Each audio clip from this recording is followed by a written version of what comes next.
Assalamualaikum warahmatullahi wabarakatuh. Bismillahirrahmanirrahim. Alhamdulillahirabbil alamin. Alhamdulillahi nahmaduhu wa nasta'inuhu wa nastaghfiruh wa na'udzu billahi min syururi anfusina wa min sayyiati a'malina. May yahdihillahu fala mudhillalah wa may yudlilhu fala hadiyalah. Asyhadu an la ilaha illallah wahdahu la syarikalah wa asyhadu anna Muhammadan abduhu wa rasuluh. Allahumma sholli wa sallim wa barik ala habibina wa syafi'ina sayyidina wa maulana Muhammad wa ala alihi wa ashabihi wa man ittaba'a hudah. Amma ba'du.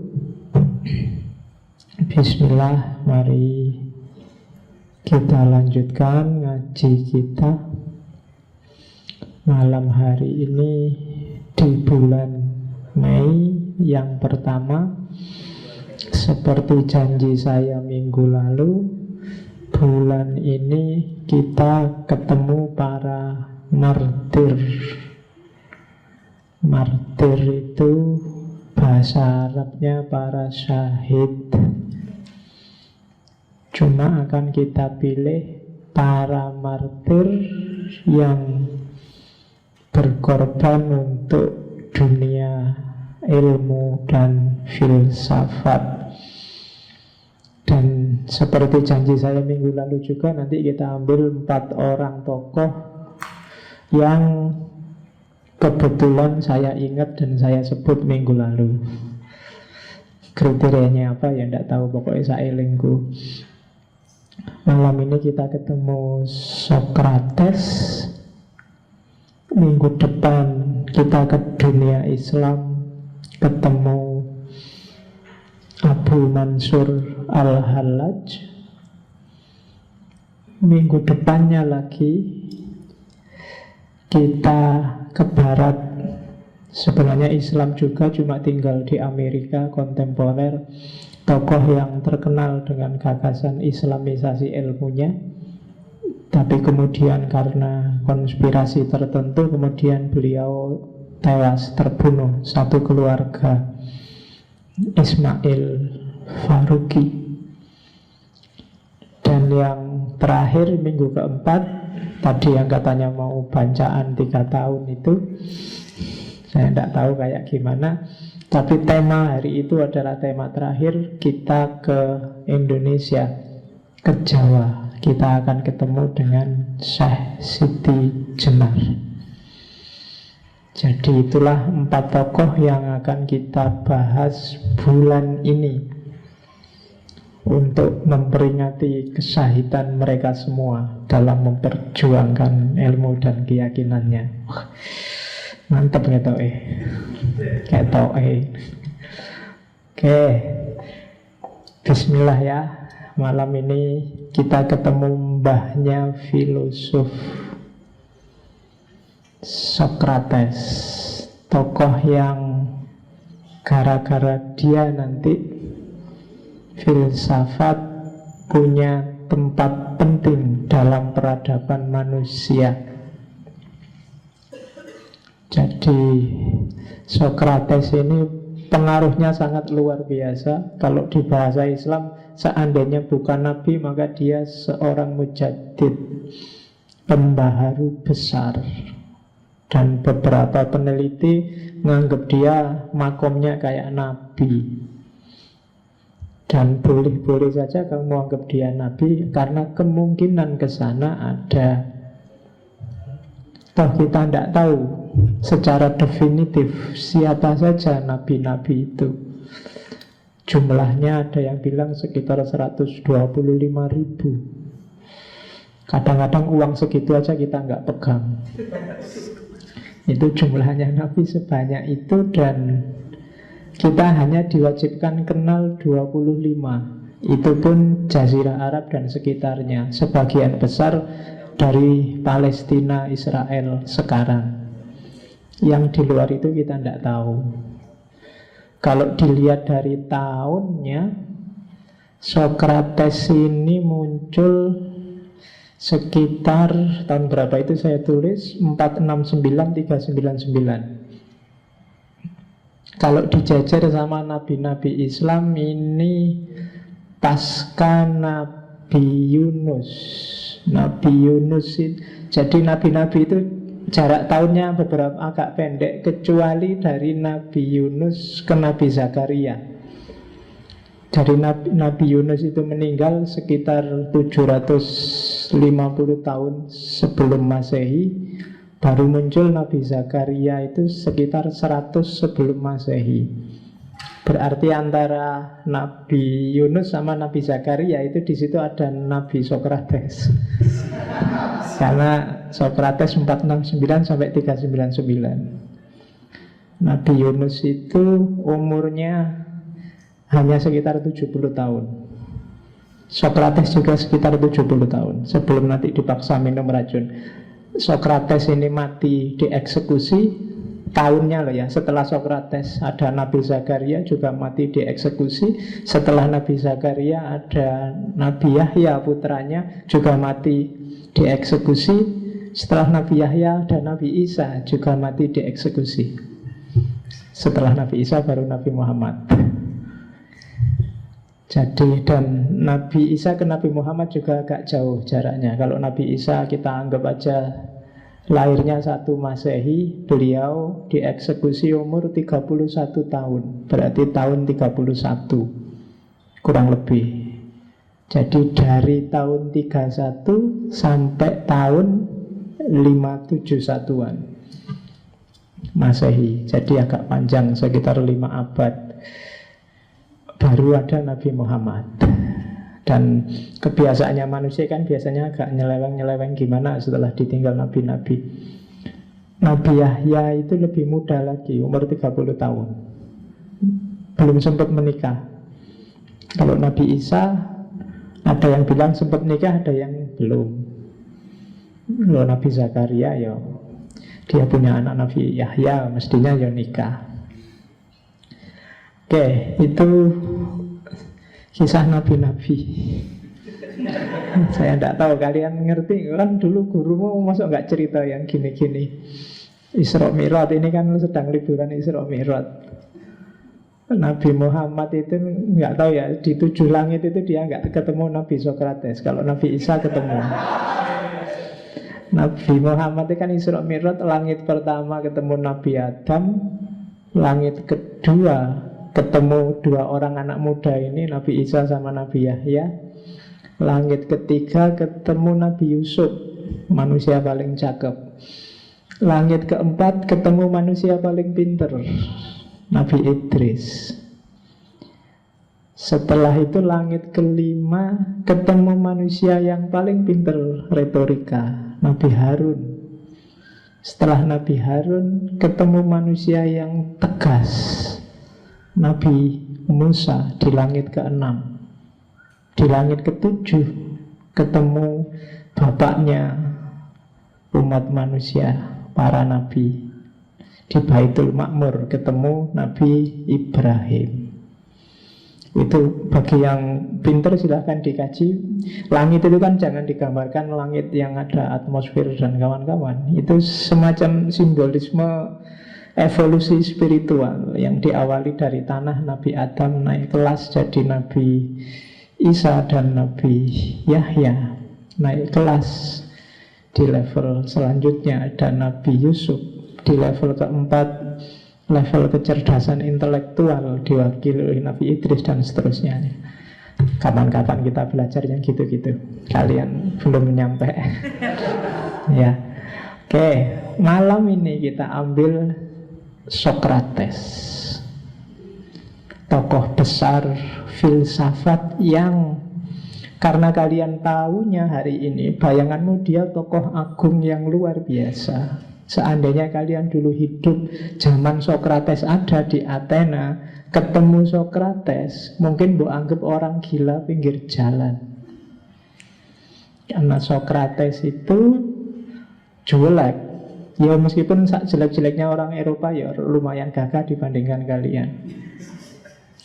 Ya, ada buku bagus yang nulis dokter mungkin sekarang ya, dari Malaysia. Dulu pernah kuliah di Unibrau, Malang. Dia nulis bahwa Sokrates ini Luqman Hakim di Al-Quran. Saya lupa namanya. Kalau nggak salah ada Alexander, mungkin Muhammad Alexander kalau nggak salah.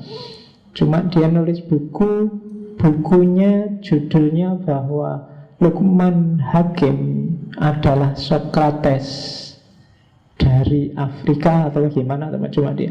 Bukunya agak tebal, sekitar 400-an halaman.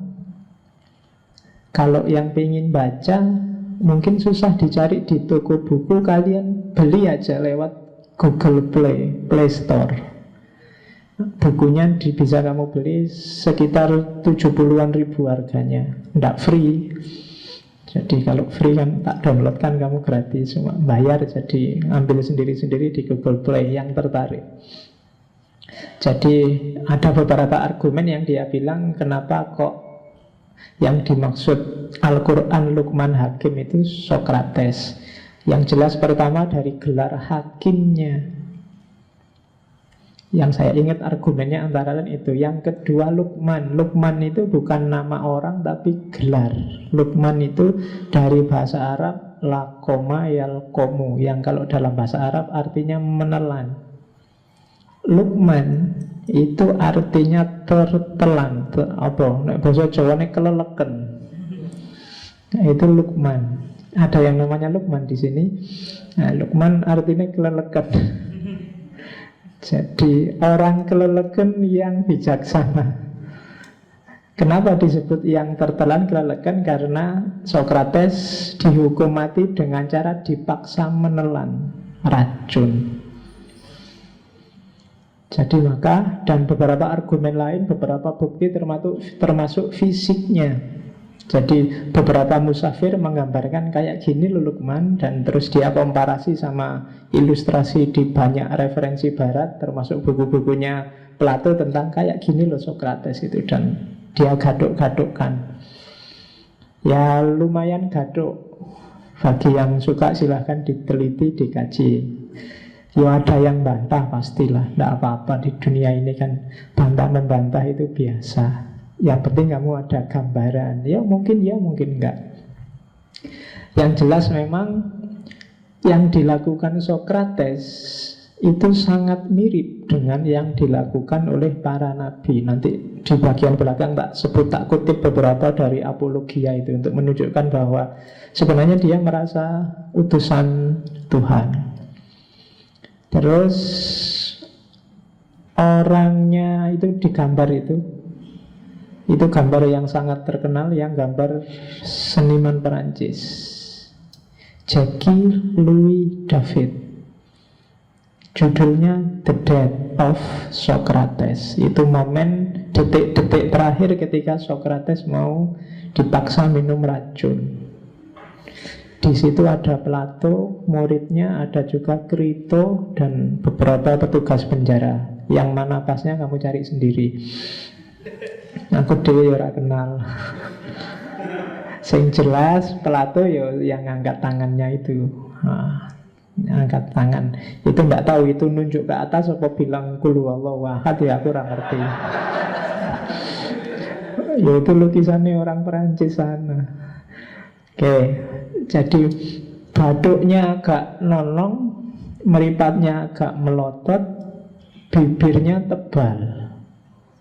Ya mungkin saya tidak tahu ya kok di buku-buku disebut bibir tebal itu jelek. Kalau hari ini kan disebut seksi. Loh ya kan, bibir tebal itu kan enak, seksi. Radial, anti slip. Oke. Yo cewek, kalau cowok bibir tebal terus pokoknya jelek, agak pendek, digambarkan perutnya buncit. Kerjaannya tiap hari jalan-jalan, ngajak ngobrol orang, ngajak diskusi. Kalau hari ini kamu menyebutnya ngajak debat. Cuma memang untuk mencari kebenaran. Biasanya nggak pakai sandal, nggak pakai sepatu. Jadi filosof yang nggak pernah sandalan itu Sokrates. Kalau kuliah mesti disuruh keluar sama dosennya. Ya, jadi terus ya bajunya ya khas orang zaman itu, model-model mirip jubah kan, baju-baju. Jadi jubah itu ndak harus Arab dan Islam. Orang-orang dulu sebelum ada Islam juga bajunya jubah, malah kayak orang umroh. Jadi diselempangkan itu. Jadi itu Sokrates, orangnya lurus, kuat. Kuat itu dalam arti teguh pendirian. Kalau bahasa hari ini dia istiqomah. Terus usil. Kerjaannya tiap hari jalan-jalan, kadang-kadang ke pasar-pasar itu. Cuma kalau ke pasar-pasar kayak kalian ke mall sekarang, cuma lihat-lihat. Ya, tidak pernah beli. Kalau ada yang tanya, Sokrates, sampean itu ngapain tuh? Kok hampir tiap hari masuk keluar pasar? Jawabannya cerdas.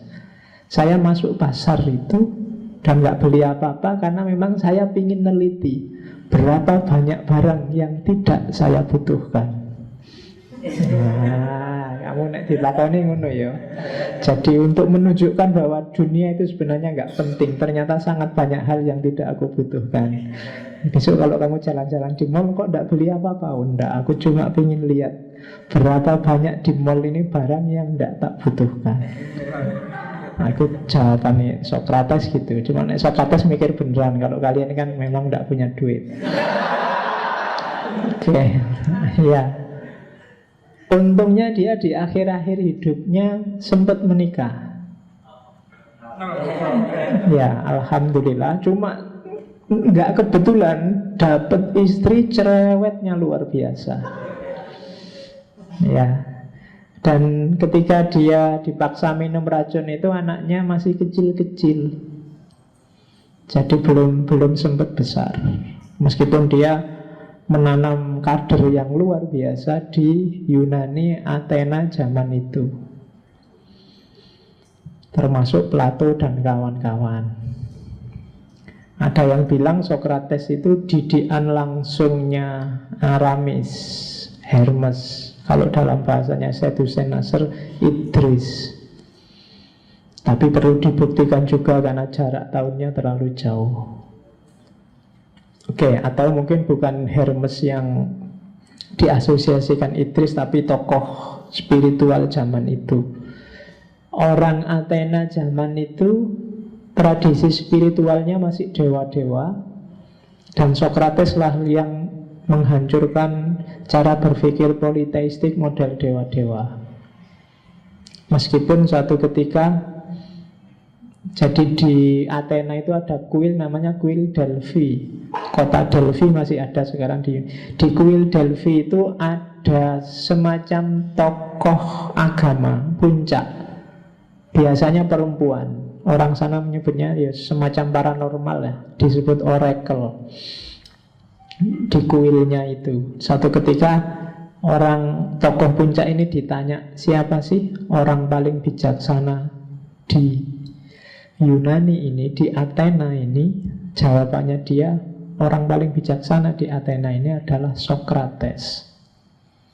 Dan orang-orang pada heran, kok bisa ya? Padahal Sokrates itu kelihatan bodoh banget.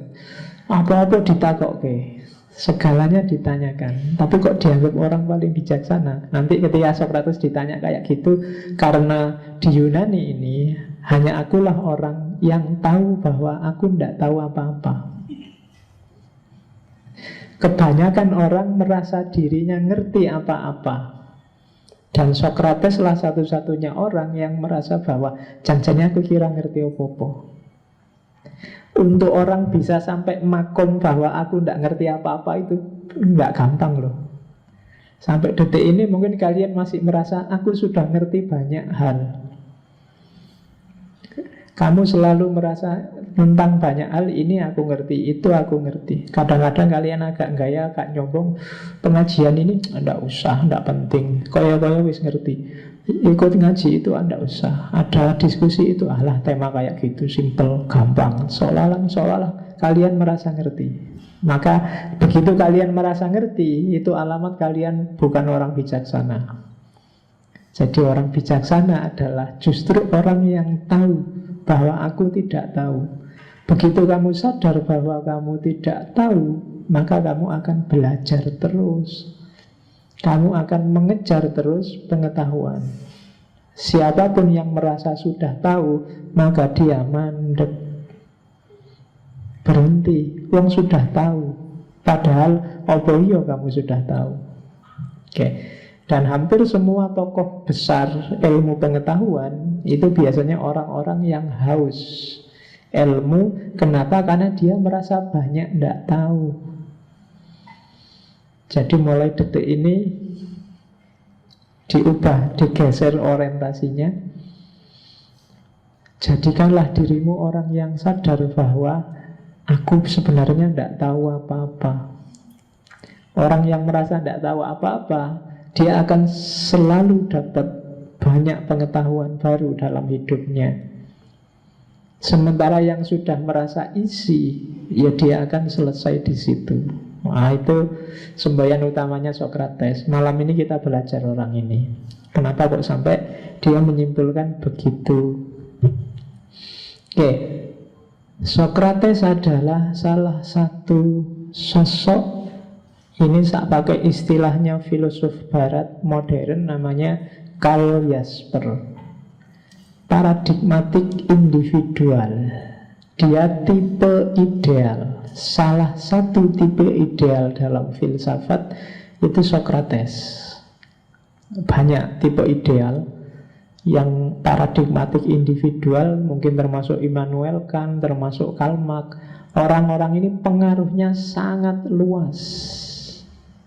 Jadi tidak sedikit, pengaruhnya besar. Bahkan nanti ada yang bilang bahwa filsafat barat, semua tradisinya itu hanya footnote, hanya catatan kaki dari Plato dan Aristoteles. Sementara Plato dan Aristoteles itu murid dan cucu muridnya Sokrates, itu belum gurunya. Itu sudah menguasai cara berpikir modern barat hari ini. Sokrates oleh orang-orang Athena digelari Godfly of Athena. God lo ya, bukan God. Kalau God Tuhan, kalau Godfly itu lalat. Dia itu kayak lalat, kayak laler. Nempel di sini, nempel di sana, muter-muter, bikin orang sumpah, bikin orang sebel. Karena selalu nguji orang. Jadi Godfly of Athena. Dan saya bilang tadi dia pembaharu yang luar biasa, karena dialah yang menggeser. Filsafat itu kan tidak diawali dari Sokrates di Athena, tapi sebelum dia kan ada para filosof pra-Sokratik yang orientasinya kosmosentris. Cara berpikirnya fokusnya di alam. Alam ini aslinya apa ya? Ada yang bilang air, Thales. Ada yang bilang api. Ada yang bilang air, api, tanah, dan udara. Lahirlah nanti Avatar. Ya, itu dasarnya dari Yunani. Ada yang bilang cinta, ada yang bilang, tapi fokusnya kosmos. Nanti Sokrates lah yang menggeser orientasi itu untuk mikir manusia. Mbok, jangan mikir alam terus. Ini negara sedang kacau. Kan di sana juga sedang, Athena kan mulai susut, mulai surut, demokrasi dipertanyakan. Nah, itu Sokrates dan kawan-kawan yang menggeser orientasi dari mikir alam ke mikir manusia. Terus itu yang pertama, revolusinya Sokrates. Revolusi kedua adalah antitesis orang-orang sofis. orang-orang sombong yang merasa ngerti apa saja. Jadi zaman itu muncul orang-orang yang memang pinter tapi agak gaya. Disuruh ngomong apa aja bisa, karena memang dasari pinter dan merasa menguasai segala cabang. Semakin banyak cabang yang dia kuasai, semakin dia merasa besar. Dan ilmuwan ini ilmuwan bayaran. Jadi kalau ada yang nyuruh dia ngomong, ya berani berapa. Dan bisa dipesan, silahkan ngomong tentang ini, dukunglah tokoh ini, dukunglah partai ini, nanti tak bayar sekian. Dan mau. Itu namanya kaum sofis zaman itu. Dulu, tapi kalau sekarang nggak ada. Nggak ada bedanya maksudnya. Jadi itu yang dilawan oleh Socrates. Di tengah paradigma semua orang merasa pinter, merasa tahu, bahkan kepinteran ini dijadikan komoditas untuk cari uang, cari kekayaan dan kehormatan, Socrates muncul dengan jargon aku ndak ngerti apa-apa. Bukan aku rapopo loh ya, tapi aku ndak ngerti apa-apa. Dan karena ndak tahu kan dia terus tanya. Dengan tanya itu sebenarnya dia tidak nyari pengetahuan untuk dirinya, sedang membimbing orang untuk sadar bahwa dia sebenarnya juga sama nggak tahunya. Itu gayanya Socrates. Jadi dia bikin revolusi kesadaran. Dari kesadaran kesadaran gaya, kesadaran sombong, kesadaran nek basa Jawane kemenyek. Ya, kemenyek itu tidak tahu bahasa Inggrisnya apa ya. Sok, bahasa Indonesia ini sok. Menjadi kesadaran rendah hati. Aku itu tidak ngerti apa-apa. Yang saya tahu itu adalah bahwa saya tidak tahu apa-apa. Nah, ini pembalikan besar-besaran paradigma zaman itu. Oleh karena itu, Socrates pada akhirnya dianggap merusak tatanan. Ya kan, orang kayak gini kan nyebelin. Orang sudah enak-enak, hidup tentrem, nyaman, mapan, dewasa asik, konsepnya dihancurkan, disuruh mikir ulang, disuruh tidak karu-karuan. Maka dia terus dianggap meresahkan di zaman itu. Akhirnya dia dilaporkan terus disidang oleh pengadilan Athena, pengadilan demokrasi pertama dalam sejarah. Dia dapat tuduhan 3 hal: meracuni pikiran kaum muda, yang kedua melawan dewa-dewa, dan yang ketiga bikin agama baru, filsafat. Nah, itu dia dituduh ini. Jadi meracuni pikiran kaum muda. Kalau saya akan kebalik, kalian yang meracuni pikiranku. Jadi malah ruwet. Jadi Socrates dianggap meracuni karena gaya mikir yang agak revolusioner itu kan biasanya menarik yang muda-muda, yang tua-tua, yang gelisah. Karena orang tua biasanya lebih suka yang mapan, status quo.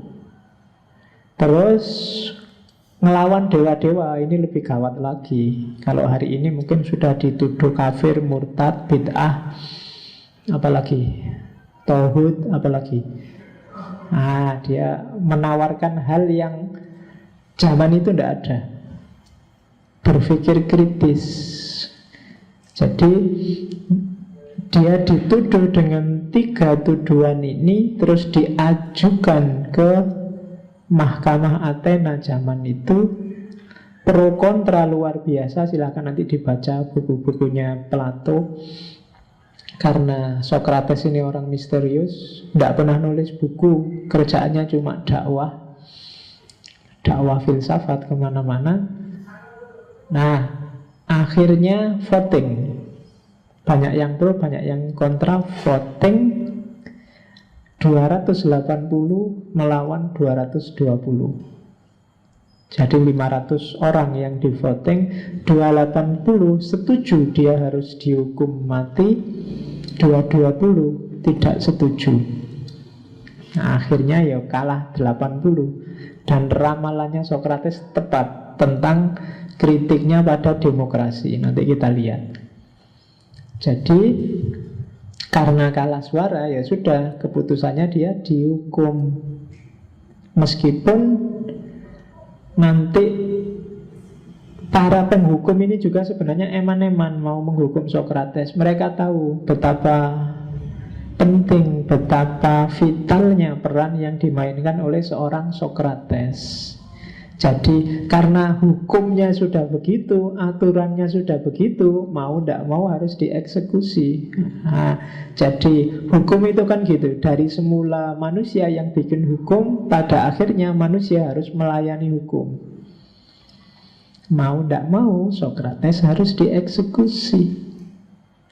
Dan sudah banyak muridnya, bahkan sipirnya penjara itu tidak pernah nutup penjara, harus dibuka. Kalau mau jalan-jalan, mau keluar, mau lari, ya monggo. Mau ngilang juga tidak apa-apa. Tapi Sokrates tidak. Nanti di banyak pembelaannya dia banyak ngomong, melakukan testimoni bahwa kalau dia melakukan kompromi, maka besok-besok orang anggap bahwa ajaran-ajarannya itu tidak terlalu penting. Untuk menegaskan bahwa yang tak omongkan ini serius, maka silahkan aja. Kalau memang aturannya salah, ya saya harus dihukum. Karena di antara yang dia ajarkan adalah meskipun dia nggak setuju demokrasi, masyarakat harus bikin kontrak untuk hidupnya tertib, bikin hukum untuk ngatur kebersamaan. Kalau dia sudah ngomong bahwa hukum harus jalan, sekarang waktunya dia dihukum kok lari, orang tidak akan percaya lagi sama dia. Dari situ maka ya monggolah, kalau memang keputusannya minum racun, ya minum racun. Akhirnya dia minum, ceritanya racun cemara, yang tadi gambarnya itu sebelum dia minum racun. Dan akhirnya ya meninggal beneran. Wong ya racun beneran. Ya, meskipun setelah itu murid-muridnya podo galau semua, termasuk Plato, sehingga Plato harus mengembara sekitar 12 tahun sampai ke Mesir dan macam-macam, sehingga pikiran-pikirannya agak spiritual dibandingkan Sokrates sendiri. Itu Plato. Kemarin kita sudah belajar Plato sebentar. Dan agak susah membedakan mana Sokrates, mana Plato, karena Plato kalau nulis itu selalu pakai mulutnya Sokrates. Beberapa muridnya juga begitu. Kalau nulis pakai muridnya gurunya Sokrates. Jadi orang susah membedakan ini Plato apa Sokrates. Ya kayak kamu sekarang mungkin nulis ceramahku tiap hari, mau transkrip terus kamu terbitnya, ndak apa-apa sih kayak gitu. Cuma nanti orang bingung, ini kamu apa saya. Tapi ya ndak apa-apa. Tidak penting yang kayak gitu instrumentalnya. Yang penting apa? Pencerahannya. Baik saya, kalian, syukur-syukur orang lain juga kecipratan. Kalau sudah ngaji 3 tahun tidak cerah-cerah, ya tidak apa-apa, mau gimana lagi. Oke, bismillah, kita lanjutkan. Ini menurut saya diawali dari sini, ngaji ayat-ayatnya Sokrates. Jadi, it is not living that matters, but living rightly.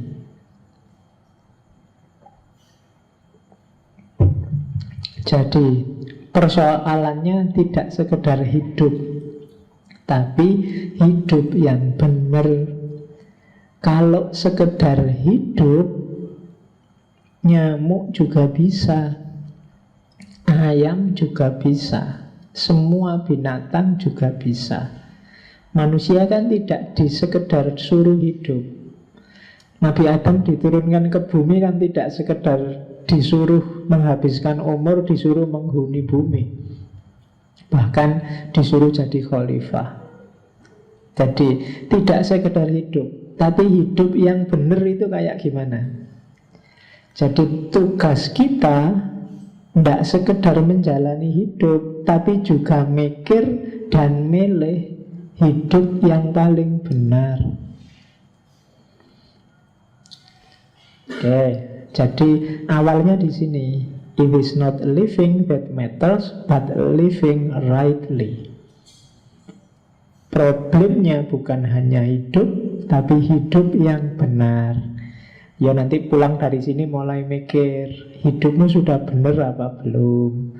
Sudah on the right track apa belum? Boleh sambil ditulis-tulis, sambil nunggu sepak bola. Oke, daripada besok kan mending nanti. Sopo ngerti kalah, besok galau. Oke, terus. Jadi cari hidup yang benar, bukan sekedar hidup saja.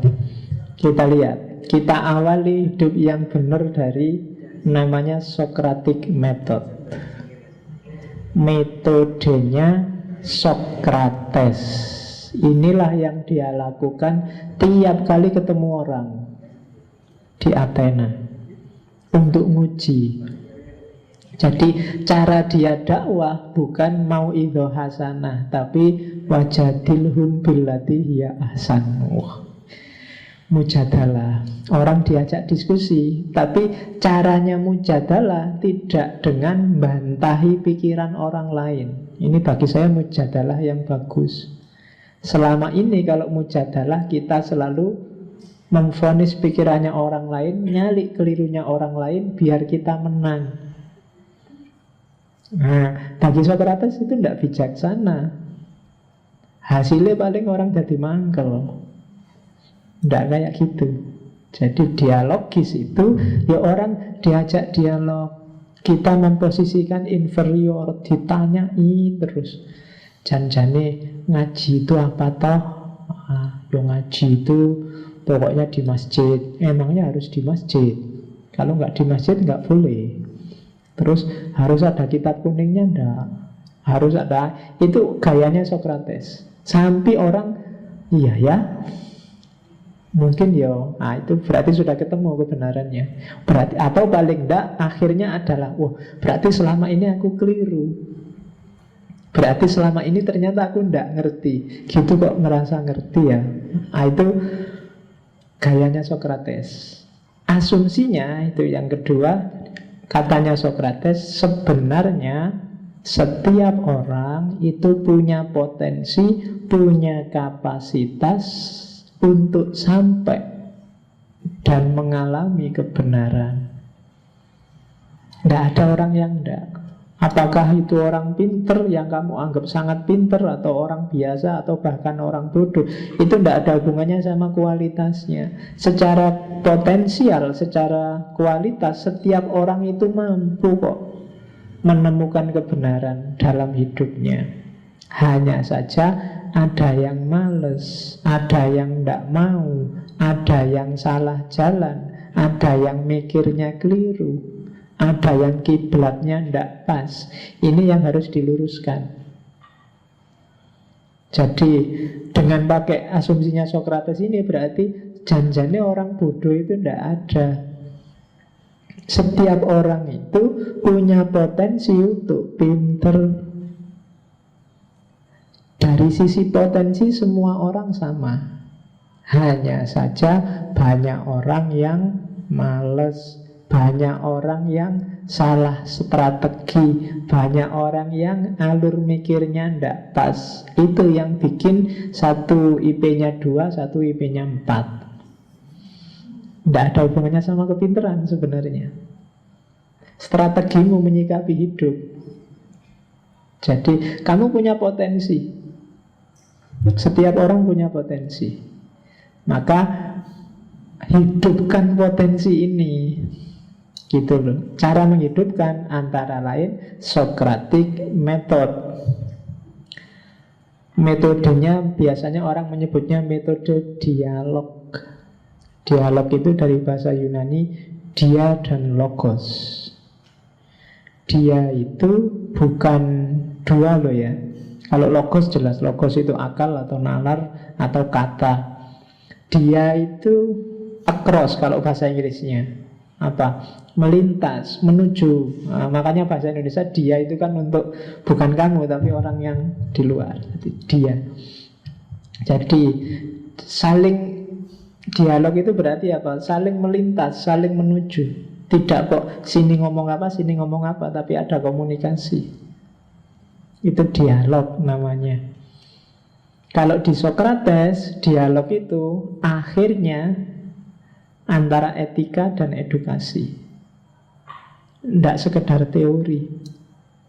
Setiap dialognya Sokrates, ujungnya adalah pelajaran apa yang bisa kamu ambil dan apa yang harusnya kamu lakukan. Itu hampir semua. Kalau hari ini kan banyak orang diskusi, banyak orang dialog, banyak orang debat, yang hasilnya yo di ruang itu saja. Keluar ruangan sudah nggak ngefek. Paling jadi tulisan, jadi buku, bukunya ditaruh di perpus, nggak ada yang buka kecuali pas kamu nyari tugas makalah. Tidak ada gunanya katanya Sokrates. Ujungnya pasti kalau tidak etika ya edukasi. Didik apa sih, pelajaran apa yang bisa kamu ambil untuk hidupmu dan apa yang harusnya kamu lakukan. Edukasi dan etika. Kenapa harus begitu? Karena kalau di Sokrates setiap ilmu itu pada akhirnya harusnya menyingkap hakikat hidup dirimu. Jangan ada ilmu yang sia-sia. Ilmu itu harus menaikkan level hidupmu, mewujudkan potensimu yang sudah bagus, sudah baik, sudah pinter tadi. Jangan ada ilmu yang sia-sia. Jangan ada ilmu yang mubadir. Jadi ilmu pun jangan mubadir. Tidak ada gunanya kamu ngoleksi ilmu yang ujungnya hanya koleksi saja. Ujungnya hanya pokoknya pinter pak, aku teori apa aja ngerti, tapi hidupmu podo wae koyo biasa ya. Tidak ada gunanya. Buat apa mubadir ilmunya? Itu kayak kalau di hadis kan ada ilmu bila amal kasyajar bila samar. Ilmu berarti tidak berbuah. Tanamannya sih ada, pohonnya ada, tapi buahnya nggak ada. Tidak bisa kamu nikmati. Hanya kamu hafalkan. Dan itu yang dikritik oleh Sokrates. Setiap ilmumu tambah, maka jiwamu harus semakin telanjang. Kamu semakin paham siapa dirimu, mau kemana dan untuk apa hidupmu. Kalau tidak ada implikasinya ke sana, kamu hanya buang-buang waktu dan buang-buang uang. Ya termasuk ngaji ini. Tiwas kamu capek ke sini, kalau hanya sekedar selesai dengan ngerti, ngerti pak, dan selesai, tidak ada gunanya, eman-eman. Kalau bisa, hidupkan kebenaran yang kamu yakini. Tidak sekedar diyakini. Iman itu kan disebut iman yang sejati. Kalau ia diyakini, ia diucapkan, ia dilakukan. Ilmu juga begitu. Ya diyakini kebenarannya, ya diungkapkan dan dijalankan. Itu baru ilmu yang berbuah. Problem manusia hari ini kebanyakan ilmunya tidak nyambung sama perilakunya. Oke, dokter yang tiap hari ngomong kesehatan, banyak juga yang ngerokok. Banyak loh dokter yang ngerokok, kemarin saya lihat juga ada. Terus dosen, guru yang tiap hari ngasih petuah, dia sendiri ya butuh petuah sebenarnya. Kayak hidupnya ya rusak. DPR, itu kan banyak yang pinter-pinter loh orang di DPR itu. Kalau kalian lihat, kalau debat itu bisa sehari semalam. Tapi tidak ngefek sama hidupnya. Kamu lihat ILC itu kurang pinter apa orang Indonesia. Argumennya mantep-mantep kabeh, tapi Indonesia tetap rusak. Kebenaran banyak tapi tidak hidup. Itu problem kita hari ini. Bukan berarti orang tidak tahu kebenaran. Hampir semua tahu, tapi tidak hidup. Yang kemarin nyilet, nembak, apalagi gorok dosennya, ngeri aku saiki. Iya weh. Loh itu apa ndak ngerti? Ngerti, tapi kebenaran ndak hidup dalam dirinya. Oke ya. Itu tujuannya dialognya Sokrates. Dia ingin menghidupkan ini loh, biar hidup. Manusia sekarang mati semuanya. Oke, jadi Socratic Method. Kita lihat ya kayak gimana Socratic Method itu. Apa sih Socratic Method? Langkah pertama yang wajib adalah kamu harus merasa tidak tahu. Kalau sebelum dialog kamu merasa sudah tahu, hasilnya tawuran mesti. Jadi langkah pertama, titik berangkatnya harus saya tidak ngerti, coba dijelaskan.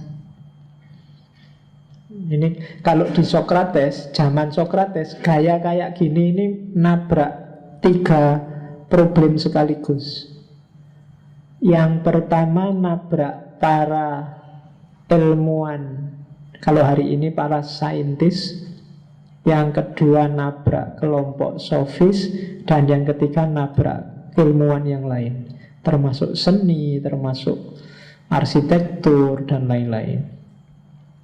Jadi para saintis dengan Socrates ngomong aku tidak tahu, itu sindiran luar biasa. Karena biasanya para saintis itu cenderung ngerti segalanya dan materialistis.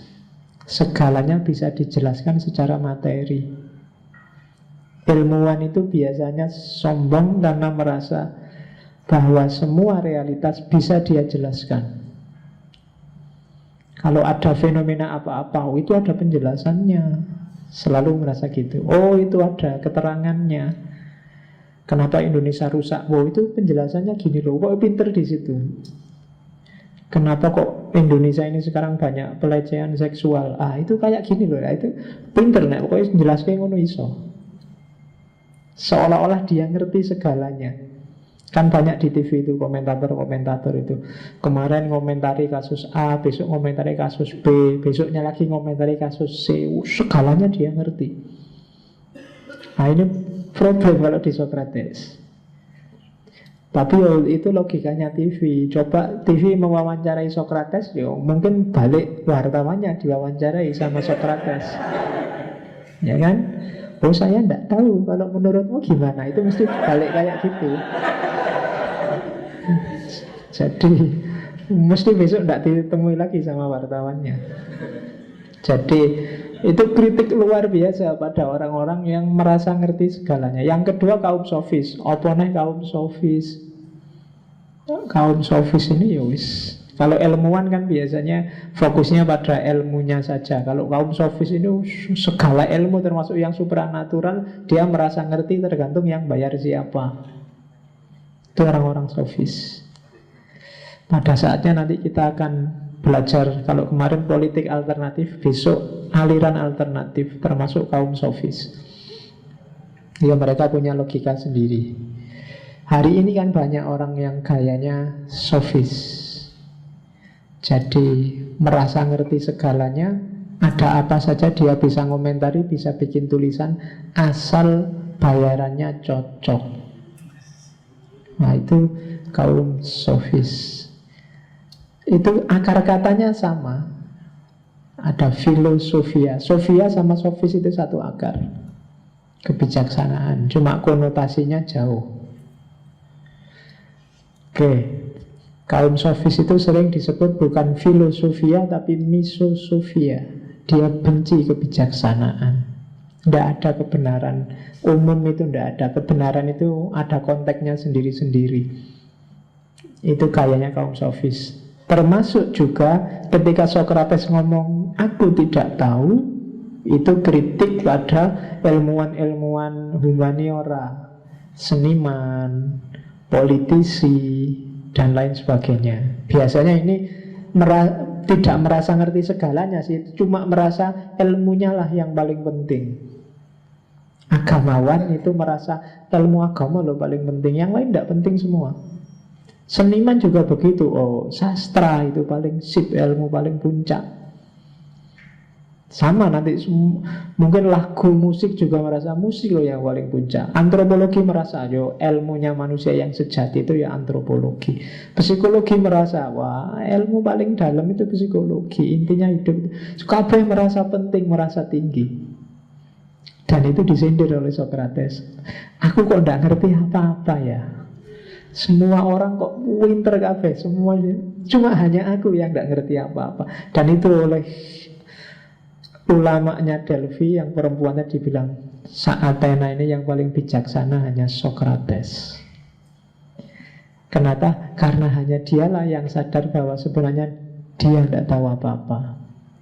Nah, jadi langkah pertama tidak tahu. Sebelum memulai dialog, awalilah dari kalimat, aku tidak ngerti apa-apa, coba sampean jelaskan maksudnya itu apa, dan seterusnya. Setelah itu langkah kedua, ironi. Ironi itu nyindir, membesarkan pikiran. Jadi kamu ngerti pikirannya temenmu itu ndak pas, keliru, salah, tapi dibesarkan dulu. Oh iya ya, penting sekali berarti pikiran sampean itu. Saya ndak pernah loh mikir sampai ke situ. Tapi itu sebenarnya ironi. Maksudnya kebalikannya. Apa pikiran kayak gitu aja kok. Itu namanya ironi. Socrates dikenal dengan gaya ironinya ini. Ya misalnya ada yang ngomong, apa sih cinta itu? Cinta itu pokoknya siang malam selalu terbayang dirinya, segalanya untuk kepentingannya macam-macam. Itu baru iya ya, agung sekali kayak gitu itu. Jarang orang bisa kayak gitu. Tapi terus dia ngasih pertanyaan lanjutan setelah itu. Baru nanti belakangan orang sadar, wah ternyata tadi itu cuma ngetawain aku toh. Nah, itu namanya ironi. Jadi jangan kesusu disalah-salahkan, nanti orangnya down. Hari ini kan gitu, begitu koncomu pikirannya salah kan kamu langsung anak bodoh mentoko iki mesti gitu. Ya kan? Gini aja ndak bisa, gitu aja kan kamu mesti gitu. Ndak, kalau Socrates setelah merasa ndak tahu dia gayanya ironi. Ironi itu iya ya, kamu kok bisa pinter gitu, belajarnya di mana ya? Saya ndak pernah loh mikir kayak gitu. Itu, padahal dibalik itu mau ngomong mikir kayak gitu aja sudah bangga, baru ngerti dikit gitu aja sudah. Ya kayak adikmu itu loh kan, kamu misalnya punya adik balita, baru bisa ngomong dikit aja kamu walah pinter, padahal cuma bisa ngomong itu kan. Aslinya kan kamu ya pujian itu kan hanya untuk membesarkan dia biar dia tambah semangat mikir lagi. Kan kamu kalau adikmu baru bisa ngomong kan kamu gak bilang alah cuma satu kata aja, nggak usah bangga. Nah itu besok adikmu nggak mau ngomong lagi yang masih balita. Ngomong apa tuh nggak penting, guys. Kalau kamu gituin dia besok nggak ngomong. Tapi kalau kamu puji, kamu besarkan, meskipun gayanya ironi, dia akan semangat mikir lagi. Itulah. Jadi setelah ngomong, wah aku nggak tahu, baru terus gaya kedua ironi ditampilkan. Ya biarkan dia merasa pede dulu dong. Jangan kesusu dijatuhkan. Kalau kesusu dijatuhkan tidak akan ada dialog, yang terjadi tawuran. Dianggap melecehkan kamu mesti. Oke, jadi yang kedua, pura-pura tidak ngerti dulu. Pujilah dia, besarkan dia. Terus baru yang ketiga, teknik namanya elensus, konfutasi. Baru kamu sebutlah, misalnya ada yang tidak konsisten, ada yang tidak pas, ya kan? Ada yang keliru. Misalnya ada orang patah hati, terus kenapa sih kamu patah hati? Ya karena cintaku sejati dikhianati. Oh hebat sekali cintamu bisa sejati gitu. Apa sih cinta sejati itu loh? Cinta sejati itu kan hidup mati kita tidak penting, yang penting kebahagiaan pasangannya. Lah pasanganmu sekarang sama pasangan lain kan sudah bahagia. Lah kok kamu sedih? Itu namanya inkonsistensi. Katanya kebahagiaan pasanganmu juga kebahagiaanmu. Lah sekarang kamu kok stres? Harusnya kan kamu ikut bahagia, pasanganmu dapat pacar baru yang lebih bagus dari kamu.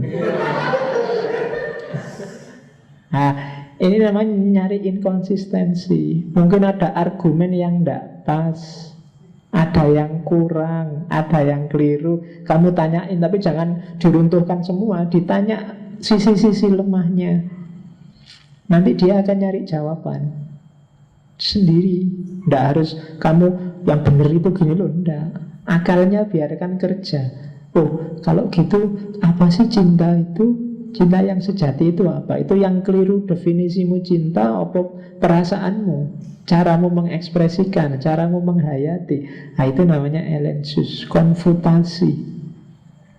Bantahlah variabel-variabel pikirannya yang tidak pas, sampai dia mikir sendiri, terpaksa. Iya ya, yang benar apa ya? Nanti di salah satu bukunya, misalnya di Paido, ada kisah gimana Socrates debat tentang keberanian. Jadi ada seorang militer baru pulang ditanya, mas, menurut sampean keberanian itu apa? Loh, berani itu tidak peduli berapa musuh, kita serang, pantang mundur, maju terus. Berarti kalau mundur tidak berani. Iya, kalau mundur itu bukan pemberani. Terus Socrates ngasih contoh, tapi dulu ada kasus orang-orang Sparta perang sama orang-orang Athena, perang sama orang-orang Persia. Di pukulan pertama dia mundur karena kalah jumlah. Apakah itu disebut bukan pemberani? Karena setelah dia mundur, ngatur strategi, terus nyerang lagi dan menang. Tapi karena dia sempat mundur, berarti berdasarkan definisimu tadi, dia termasuk pengecut, bukan pemberani. Oh, enggak gitu. Berarti pemberani itu maksudnya, itu orang jadi mikir. Itu gayanya Socrates. Jadi memposisikan perdebatan sesuai dengan konteksnya, ditanyain satu-satu yang lemah. Itu namanya langkah ketiga, konfutasi, elensus. Setelah dibantah, orang diajak mikir, pada akhirnya langkah keempat. Ini yang paling terkenal, namanya maiotika. Maiotika itu kebidanan. Jadi Socrates ini ibunya seorang bidan. Nah, teknik kebidanan itu seperti saya bilang tadi, setiap orang itu punya potensi kebenaran untuk memahami dan menangkap kebenaran sendiri. Tidak harus kamu suapin. Nah, tugasnya Socrates ya, itu kayak tugasnya bidan. Yang hamil kan bukan bidannya, tapi pasiennya.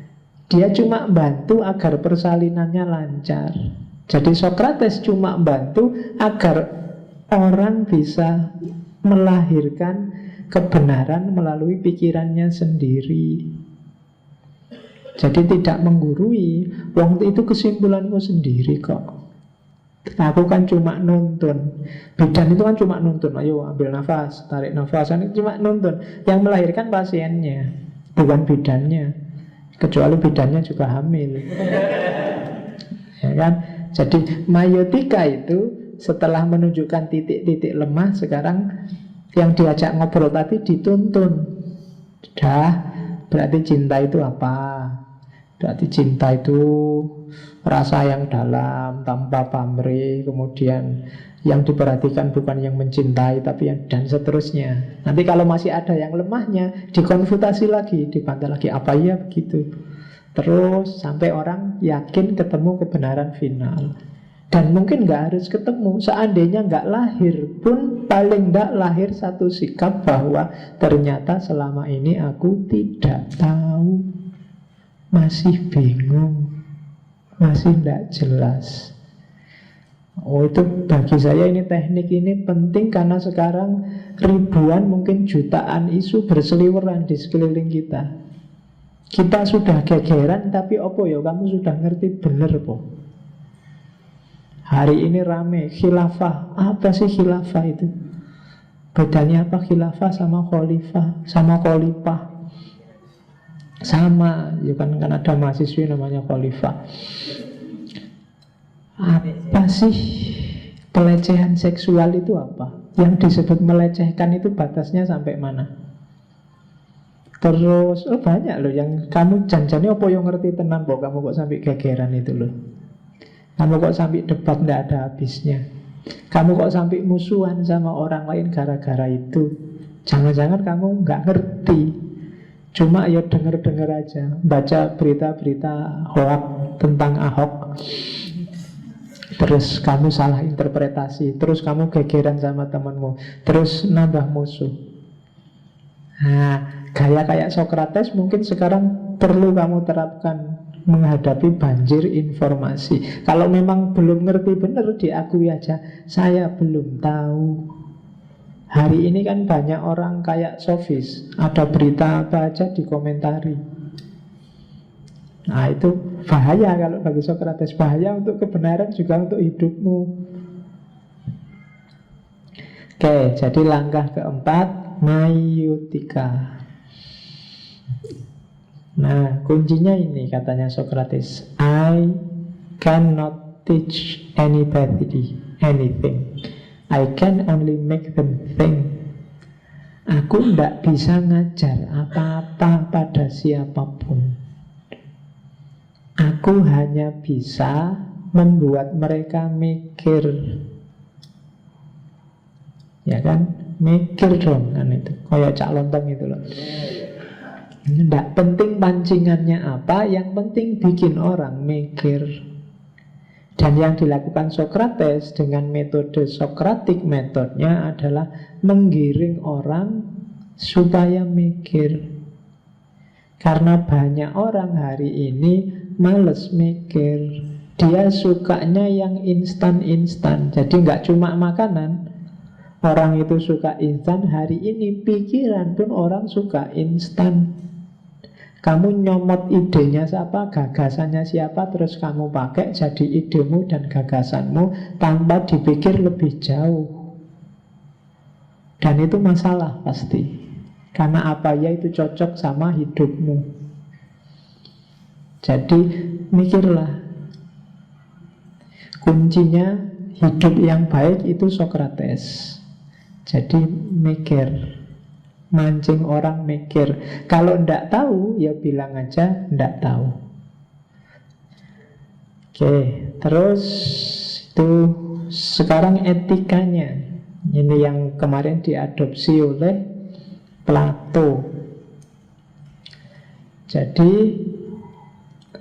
mikir kan sudah tadi. Sekarang keutamaan hidup itu yang dicari adalah keutamaan. Tidak ada orang nyari kejelekan.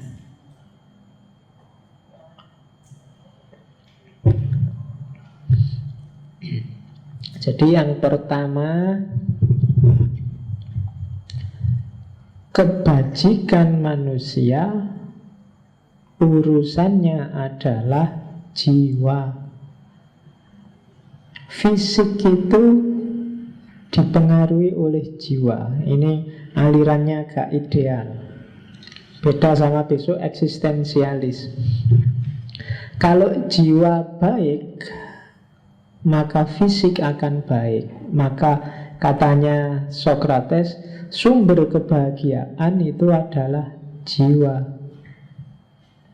Berarti apa? Tugas kita hidup adalah ngopeni jiwa biar dia jadi sempurna sesuai potensinya, kembali ke hakikinya jiwa. Nah, fisik buat apa? Fisik itu mendukung kesempurnaannya jiwa. Maka nanti sangat terkenal semboyannya Socrates yang sering kalian pakai hari ini, makan untuk hidup, bukan hidup untuk makan. Makan termasuk minum, termasuk kawin, termasuk apalah yang fisik-fisik itu dilakukan, dialami dalam rangka apa? Perjalanan jiwa untuk menemukan kesempurnaannya. Hakikatnya hidup di situ. Jangan berhenti di fisik, jangan berhenti di makan. Jadi tidak sekedar makan, tidak sekedar kalian belajar, tidak sekedar kalian nonton TV, tapi apapun dalam hidupmu yang kamu lakukan, kamu pikirkan, arahnya harus, kalau bahasa Inggrisnya, perfection of the soul, menyempurnakan kondisi jiwamu. Kamu boleh suka sepak bola, mungkin kamu sah-sah saja milih ngerokok, termasuk boleh-boleh saja kamu begadang, asal ada dampak kenaikan kelasnya jiwa. Dengan saya begadang, Pak, menonton sepak bola, saya sadar bahwa hidup ini ternyata seperti permainan. Wah, tidak apa-apa. Ya. Kadang kalah, kadang menang. Yang sudah dijago-jago akhirnya ya kalah duluan. Yang tidak dijago malah menang. Siapa bisa membayangkan Leicester tiba-tiba juara? Loh, filsafatnya main. Saya sekarang semakin sadar. Jadi meskipun IP saya jelek, saya tidak minder, Pak. Wah, gitu loh. Ya saya ngerti, meskipun IP jelek, nasibnya juga baguslah aja lah. Jadi itu perfection of the soul. Apapun yang kamu alami, kamu pikirkan, kamu lakukan, harus ada dampak positifnya terhadap unsur paling hakiki dalam hidupmu, yaitu jiwa. Melahirkan kesadaran-kesadaran baru, semakin evolutif, semakin baik. Ngerokok mungkin ya secara fisik kesehatan dia jeleknya luar biasa, tapi mungkin dengan ngerokok ada perfection of the soul-nya. Saya dengan ngerokok ini jadi sadar, Pak, betapa lemahnya fisik manusia itu. Wah, ngono loh. Jadi, tidak apa-apa, itu namanya arete. Jadi segala yang membuat jiwa optimal dalam fungsinya, maka dia utama. Nah, cuma katanya Sokrates ini ya, tadi kan contohnya segala hal. Cuma untuk tahu mana sih yang benar-benar meningkatkan kualitas hidupmu karena sempurnanya jiwa, atau mana yang sebenarnya tidak, mana yang hakiki, mana yang palsu, kamu butuh pengetahuan. Kalau kamu tidak punya pengetahuan, tidak akan ketemu. Kamu anggap dia bikin jiwamu sempurna, tapi ternyata mungkin tidak. Loh Pak, dengan ngerokok itu saya sadar itu loh Pak. Enggak, pengetahuanmu perlu ditambah lagi. Kita butuh pengetahuan. Karena kalau tanpa pengetahuan, ya tanpa data, ya mungkin pinginnya kamu menaikkan kelasnya jiwamu, mungkin malah mendegradasi. Jadi mungkin kamu pinginnya jadi orang utama, malah jadi hancur. Kenapa? Pengetahuannya kurang. Pak, saya pengen latihan menahan diri Pak, tidak makan, tidak minum 40 hari, 40 malam Pak. Pengetahuanmu kurang. Nggak mungkin kamu bisa mati. Karena kita makhluk hidup yang normal. Mekanisme makhluk hidup, belajarlah.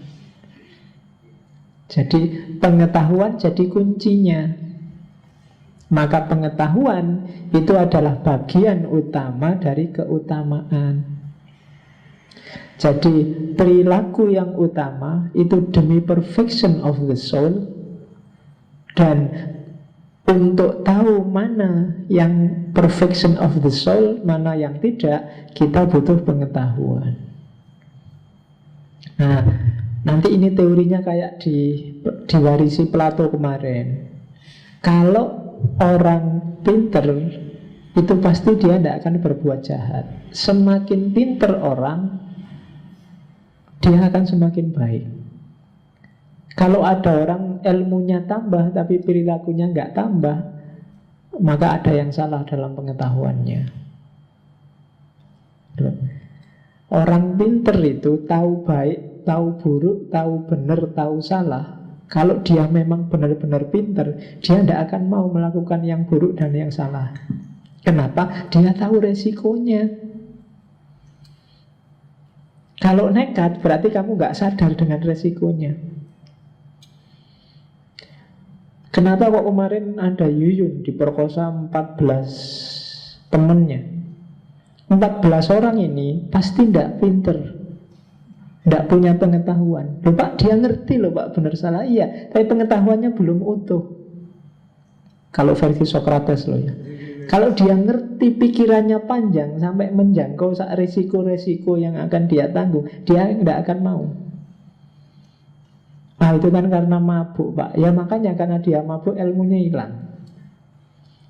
Jadi semakin, kalau kamu ngerti betapa rusaknya misalnya nyontek, kamu tidak akan mau nyontek dengan segala resikonya. Tapi selama ini kamu hanya tidak ngerti resikonya nyontek.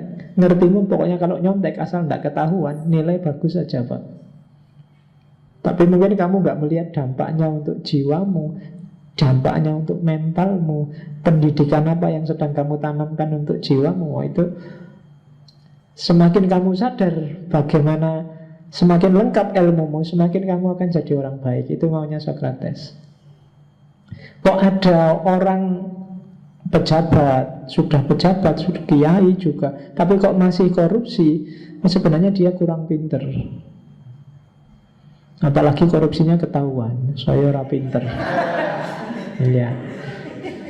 Jadi harusnya kalau dia pinter, dia ngerti dampak yang harus dia tanggung dari korupsinya. Dengan enaknya dia korupsi, itu tidak imbang. Dulu. Jadi ada keutamaan. Kamu sama pacarmu nginep di hotel berdua, enak sih. Tapi kan sebentar, kamu paling kuatnya berapa? Tapi dampaknya yang kamu tanggung, oh itu bisa panjang. Kalau kamu cerdas, kamu tidak akan mau. Apalagi kalau terjadi kecelakaan, wassalam, kamu tidak akan bisa tidur itu. Paling kamu nanti nyari iklan yang itu, terlambat bulan, ini mesti gitu. Iya. Tapi kalau kamu akalmu panjang juga, kamu gak akan serta-merta manut apa isinya iklan itu, karena dampaknya juga luar biasa. Kamu nekat ke situ karena kamu gak tahu dampaknya, baik untuk psikis, psikologis, kesehatan, dan seterusnya. Itu yang dimaksud oleh Socrates, keutamaan itu. Sumber utamanya adalah pengetahuan.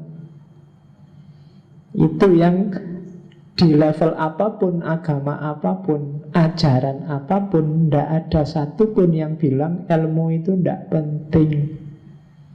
Semua bilang ilmu itu penting. Kuncinya hidup itu ada di ilmu. Ya kan? Nabi Adam aja sebelum turun ke bumi kan sama Allah disangoni banyak ilmu. Wa 'allama Adamal asma'a kullaha. Kenapa? Ya bekalnya hidup itu ilmu. Kita tahu yang baik dan buruk itu ilmu. Cuma memang kadang-kadang kita males, jadi Allah terus jengkel. Ini dikasih akal, dikasih ilmu, tidak dipakai-pakai. Sudahlah, terus diturunkanlah Nabi. Coba dibantu orang-orang itu biar ngerti yang benar mana. Sudah dikasih fasilitas kok nggak dipakai. Nah itu juga masih judek, masih orang-orang gampang lupa. Nabinya meninggal sesaat lagi, adalah kasih kitab suci biar nggak hilang-hilang ajarannya, kan gitu fasilitasnya Allah. Tapi sebenarnya fasilitas yang paling utama itu akal kita untuk menangkap pengetahuan. Itu namanya arete, keutamaan. Jadi dalam hidup mari kita cari yang utama. Itu kunci pertama. Kunci kedua hidup kita adalah, itu kalau bahasanya Socrates, menguasai diri. Istilahnya ada 3: enkrateia, libertas, dan autarsia. Enkrateia ini penguasaan diri. Engkau adalah raja atas dirimu, dan yang harus jadi raja adalah akalmu. Jadi kuasai dirimu. Dengan apa? Dengan pikiran, dengan akal, dengan refleksi. Jangan mau dijajah oleh apapun dan siapapun. Bebaskan dirimu, termasuk dari dirimu sendiri. Nah ini kalimatnya agak puitis. Bebaskan dirimu, termasuk dari dirimu sendiri. Itulah libertas. Libertas itu apa? Bebas. Bebas maksudnya apa? Bebas maksudnya Sokrates adalah kekuasaan rasionalitas atas animalitas. Dalam dirimu ada dorongan-dorongan hewani yang kamu diperbudak oleh itu.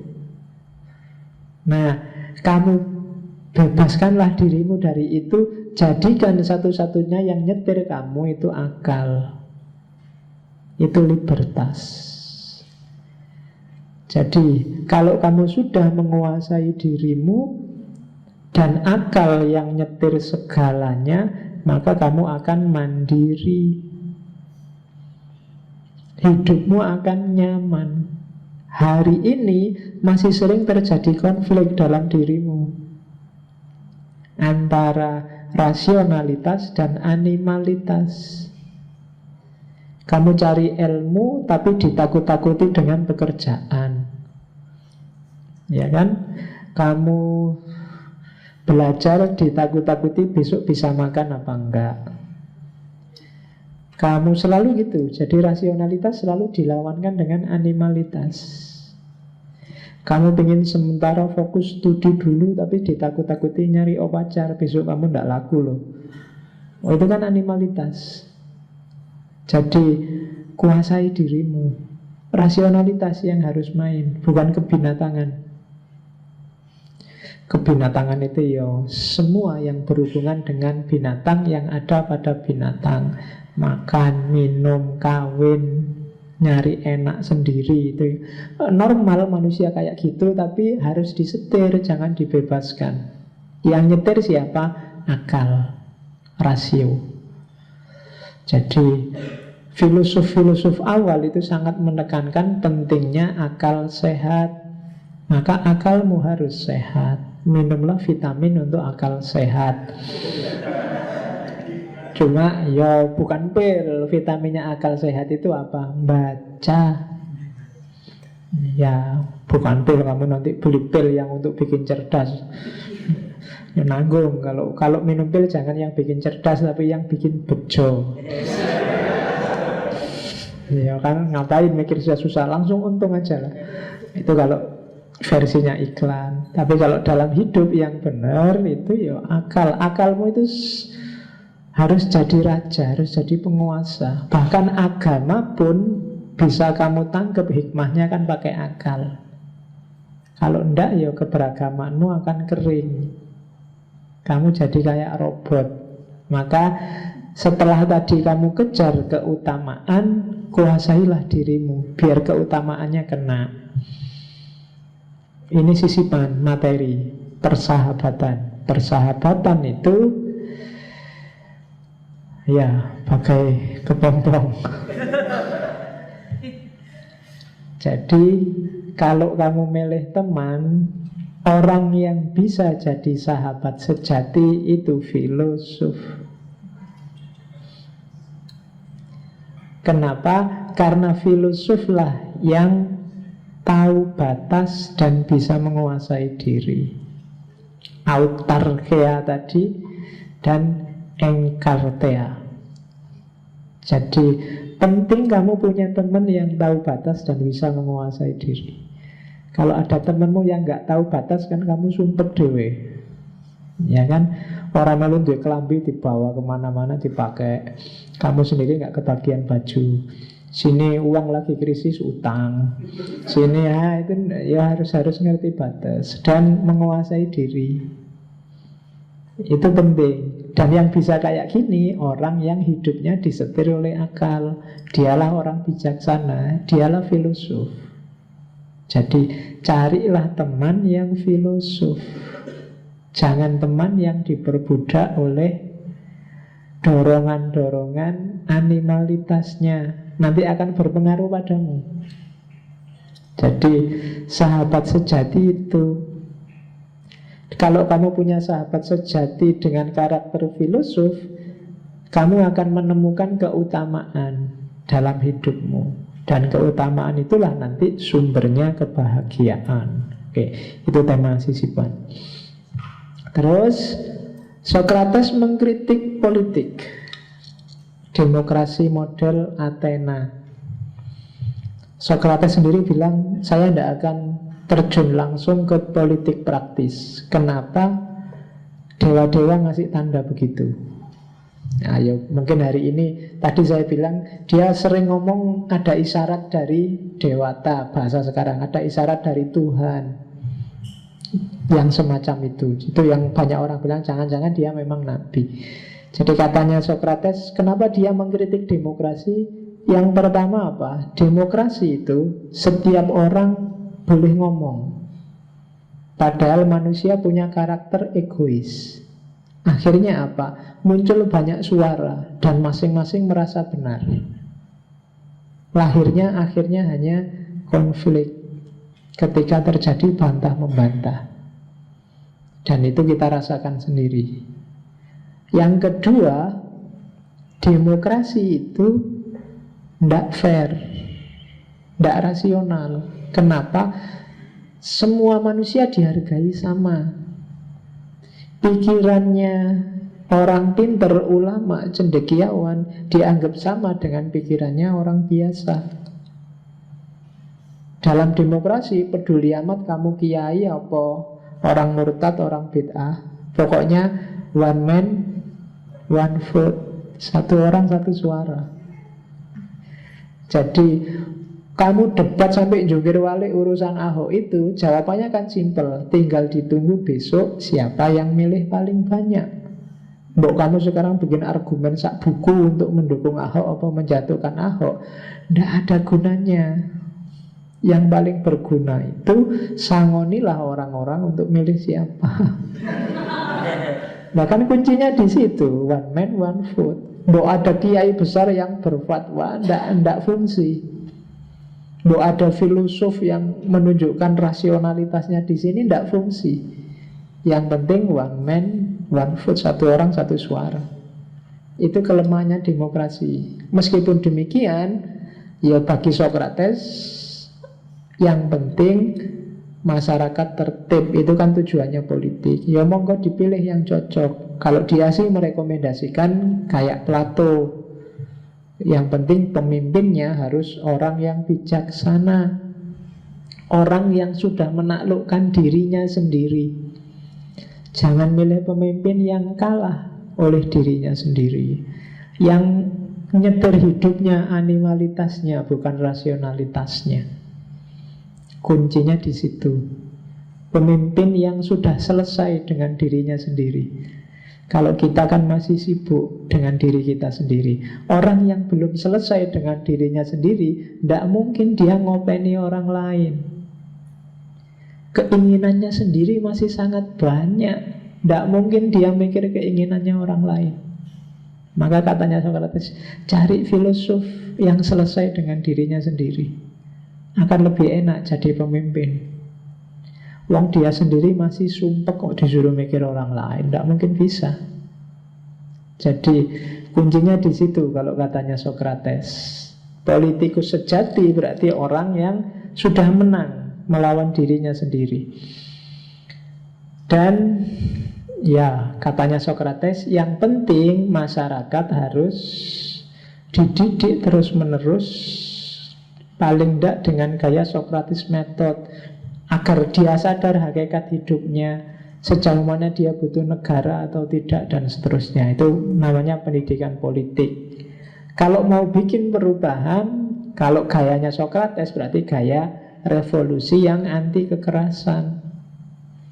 Kalau Sokrates mau, mungkin muridnya banyak loh, dia bisa bikin gerakan tersendiri, tapi enggak. Dia lebih milih dakwah biasa aja pakai mulut, dan begitu ada kasus melibatkan hukum, bahkan dia sendiri terancam hukuman mati, ya dia terima. Karena memang konsekuensinya kontrak sosial dalam bernegara itu ya hukumnya bunyinya kayak gitu, ya kayak gitu. Kalau mungkin hari ini kan mungkin beda di tafsir-tafsir, enggak. Kalau bunyinya sudah dihukum mati dengan kesalahan itu dan terbukti itu dianggap salah, sudah di voting juga kalah, ya sudah hukum dijalankan. Dan itu yang dipegangi oleh Sokrates. Ini agak mirip dengan teorinya muridnya tentang kebahagiaan. Jadi ini menyempurnakan tadi tentang keutamaan. Jadi hidup kita itu kan variabelnya 3. Ada pleasure, ada honor, ada wisdom. Kombinasi 3 ini kalau proporsinya tepat akan melahirkan happiness, kebahagiaan. Awas keliru. Jadi pleasure itu kesenangan. Kesenangan iya, tapi jangan overdosis. Ketika overdosis, maka kita akan diperbudak oleh nafsu. Makan iya, tapi jangan sehari-hari mikir makan terus. Baru selesai sarapan sudah mikir nanti makan siang di mana ya enaknya. Doa. Itu mikir mangan dong. Jadi hati-hati, nyari kesenangan. Baru selesai nonton film, wah nyari film lagi nih yang gini. Yo, berarti hidupmu selalu pleasure, nyari seneng dong. Ketika kamu nyari seneng saja, akhirnya apa? Rasionalitasmu mati, tidak pernah dipakai. Apalagi yang tiap hari nonton film, apalagi yang maniak drama Korea apa yang maniak. Pokoknya seneng aja, rasional nggak penting. Ya kan, makan juga gitu, minum juga gitu, seneng-seneng pacaran juga gitu, pacaran terus sampai overdosis. Iya, hati-hati. Overdosis itu ndak enak. Overdosis apa aja termasuk pacaran. Semakin kamu sering pacaran, semakin akan cepat putusnya. Kan sering tak kasih teori bagaimana habisnya zat kimia untuk orang jatuh cinta itu. Ya kan, ya itu kan bertahannya cuma 4 tahun. Kalau setelah 4 tahun itu pacaran biasanya sudah nggak hangat lagi. Sudah mulai banyak yang lebih cakep dari pacarmu.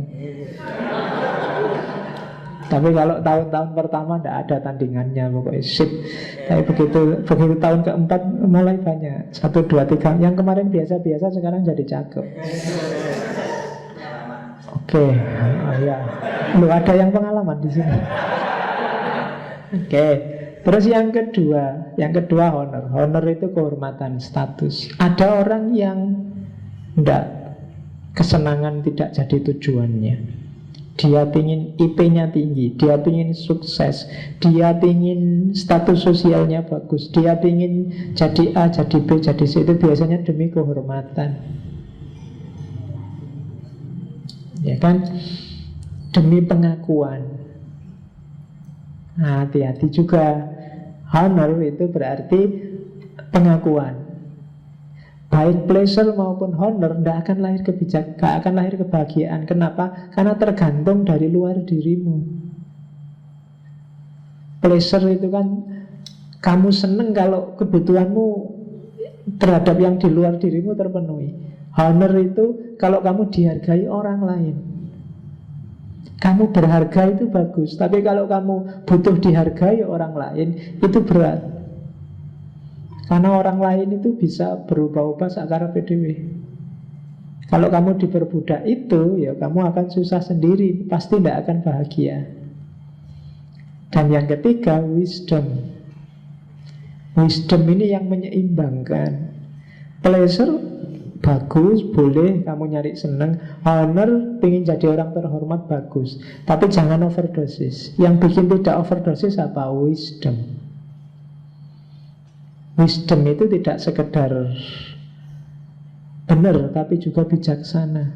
Sumbernya memang kebenaran, tapi kebenaran yang naik kelas satu level dengan nama kebijaksanaan.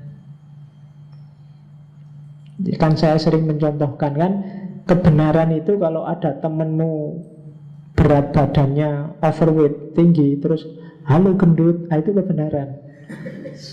Tapi kan tidak bijaksana. Ya kan, mau kasihan dia. Padahal pacar yang setia itu nyari yang gendut, karena dia tidak mungkin ngejar yang lain. Lari aja berat dia. Oke.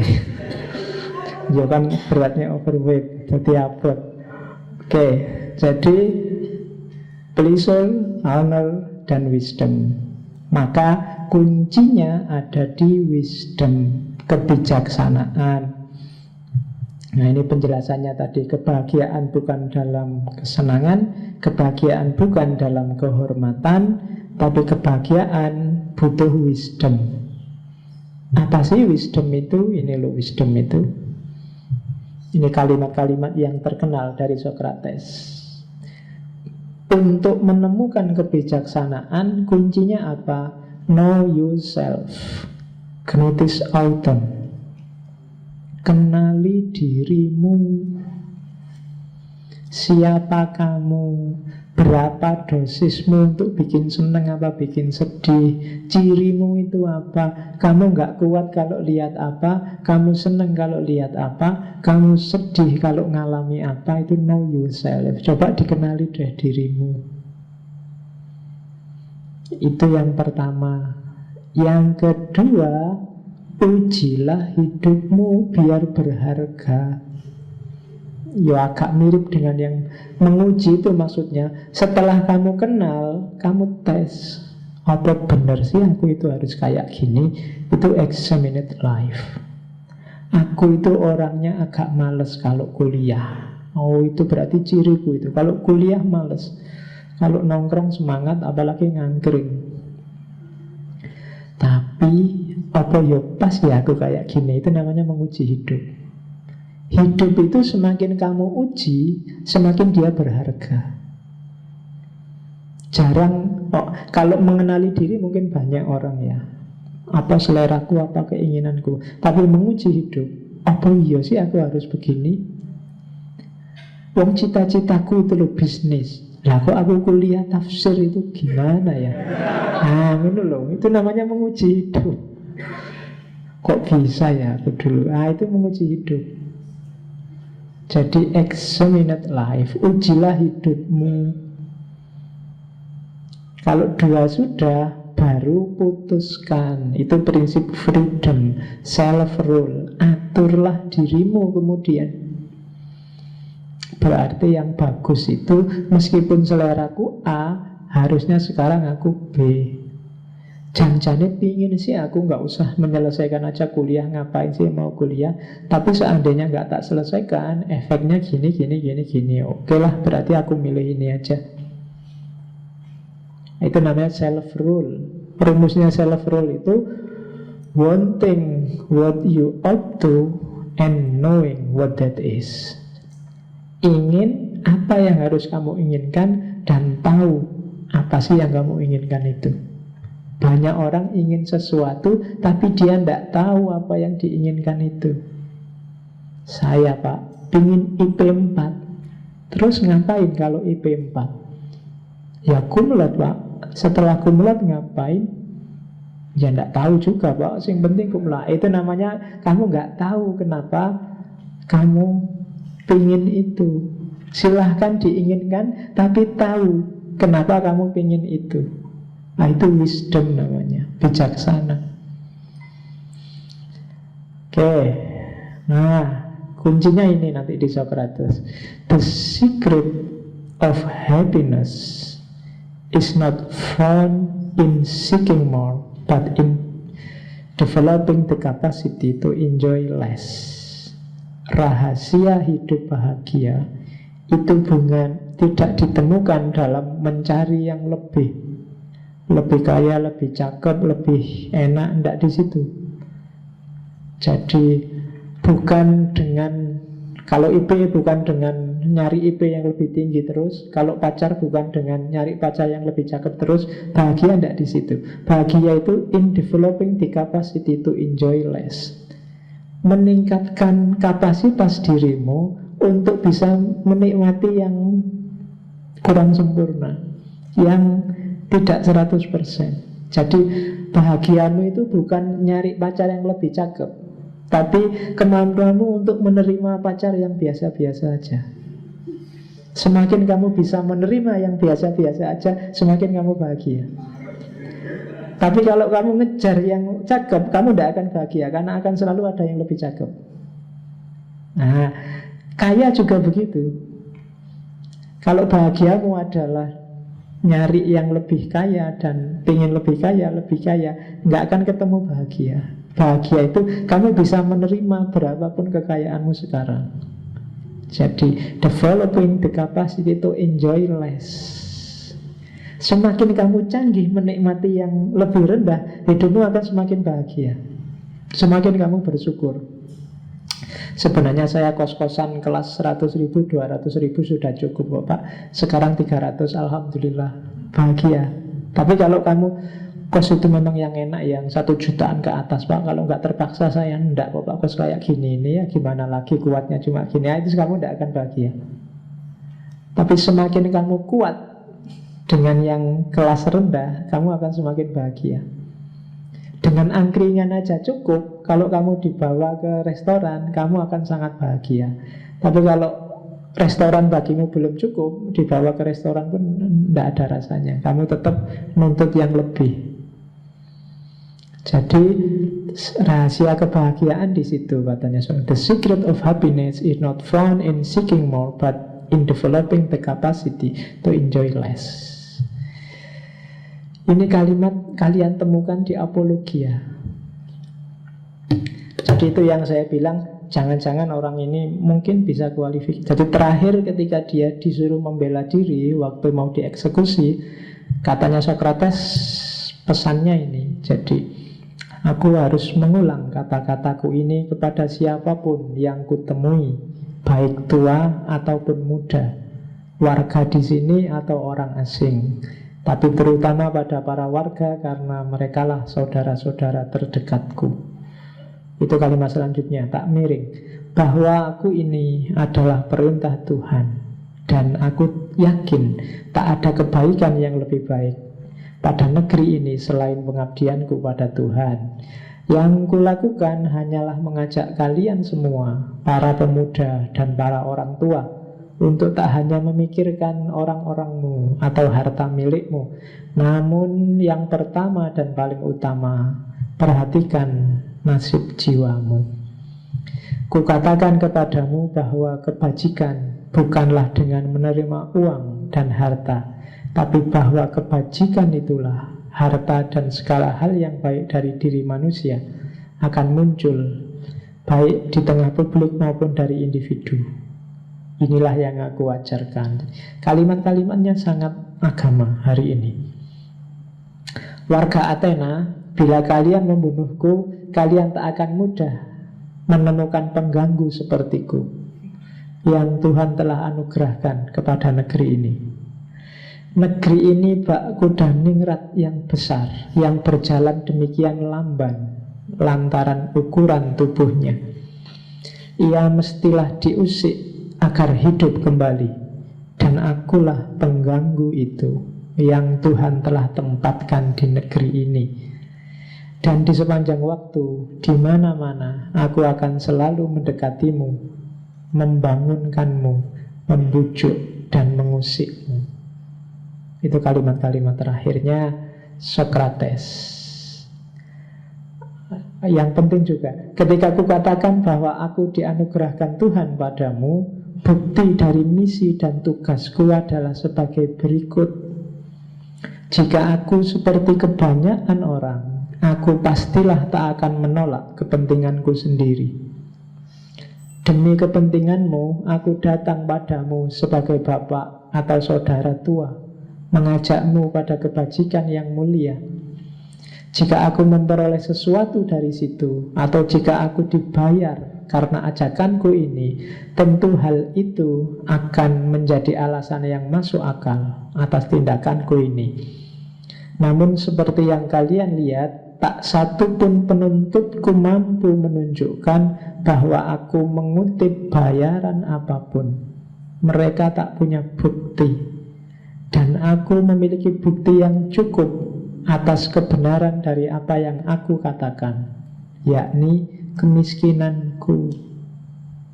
Jadi katanya Socrates, kalau mau kaya dan minta bayaran, muridku banyak yang kaya. Kalau tujuanku ekonomi, sudah sejak dulu aku kaya. Dan bukti paling gampang, lihatlah bahwa aku tetap miskin. Jadi nggak ada pamrih ke sana. Oke, kalimat yang bagus dari Socrates, it is best and easiest not to discredit others, but to prepare oneself to be as good as possible. Yang terbaik dan paling gampang adalah gak usah kamu sibuk nyari kesalahannya orang lain, mendiskreditkan orang lain, tapi siapkan dirimu sebaik mungkin. Ini kan ayat-ayat yang bagi saya sangat religius, sangat islami. Kamu cari hadisnya banyak. Jadi misinya gak jauh-jauh dari agama-agama. Jadi jangan sibuk dengan jeleknya orang lain di mana, salahnya orang lain di mana, tapi bikinlah dirimu jadi orang yang baik sebaik yang kamu mampu. As good as possible. Ini untuk kalian. Employ your time in improving yourself by another man's writing, so that you shall gain easily what others have labored hard for. Berdayakan dirimu, berdayakan waktumu untuk meningkatkan dirimu dengan tulisan orang lain. Maksudnya membacalah. Kenapa? Karena dengan membaca kamu akan memperoleh dengan mudah apa yang dilakukan orang lain dengan susah payah. Bikin tulisan itu kan berat. Bikin skripsi, bikin tesis, nulis buku itu berat. Tapi kamu yang baca bisa dengan mudah dapat pengetahuan yang diusahakan dengan berat oleh para penulis. Ini Socrates kayak nyindir kita bahwa semakin kita males baca, itu berarti kita semakin tidak cerdas. Saya ingin pengalaman Pak, ilmu itu di sekeliling kita banyak. Iya, dan yang nulis tentang sekelilingmu itu juga sudah banyak. Daripada kamu capek-capek, baca aja sudah cukup. Itu sudah mati-matian yang bikin tulisan itu. Cara paling ringkas, paling cepat. Tidak usah harus ngalami dulu. Jadi membaca, itu makanya saya bilang untuk kalian, nasihatnya Socrates, bacalah, ikra. Terus, strong mind discuss ideas, average mind discuss event, weak mind discuss people. Akal, pikiran yang kuat, yang dibahas ide, gagasan. Pikiran sedang, pikiran rata-rata, yang dibahas peristiwa. Pikiran yang lemah, usil biasanya, yang dibahas orang. Ayo, mana yang sering kalian bahas? Kalian sering ngomongin orang atau ngomongin cerita peristiwa? Tadi ada apa? Tadi saya jalan ada kecelakaan. Kemarin ada apa? Tadi ada pembunuhan, ada. Ya kita rata-rata berarti. Tapi strong mind, pikiran yang kuat itu bahas ide-ide, ideal-ideal, gagasan-gagasan untuk kebaikan, untuk perbaikan. Jadi kalau ingin pikiranmu jadi strong, ya ide, angkatlah. Kalau kamu orang biasa, ya ngomong event, tapi jangan orang, berarti kamu lemah. Mungkin pernah tak ceritakan ketika Socrates punya rumus triple filter. Nanti di buku sini ada. Ini calon bukunya MCS yang pertama. Cuma tidak usah khawatir, ini isinya bukan filsafat, cuma cerita-cerita aja. Jadi suatu ketika ada temen, ini logika anti gosip. Kalau ada yang mau gosip, pakai teorinya Socrates, namanya triple filter, saringan 3 lapis. Jadi suatu ketika ada temennya datang, Socrates, kamu mau tahu nggak? Saya punya kabar baru. Ada orang ngomongin muridmu. Socrates terus, sebelum kamu ngasih kabar, jawab dulu 3 pertanyaanku. Kan biasa Socrates itu gitu. Kalau 3 ini terjawab, oke lah, enggak apa-apa.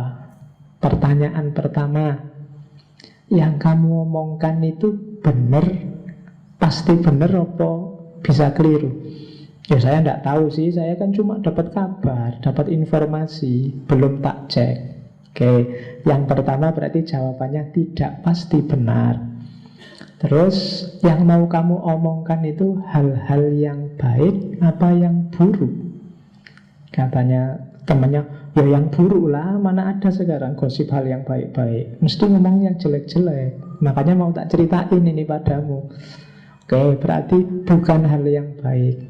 Terus yang ketiga, katanya Socrates, kalau 1, 2 nggak lulus nggak apa-apa lah, tapi yang ketiga ini harus lulus deh. Yang mau kamu omongkan padaku itu ada gunanya nggak buatku?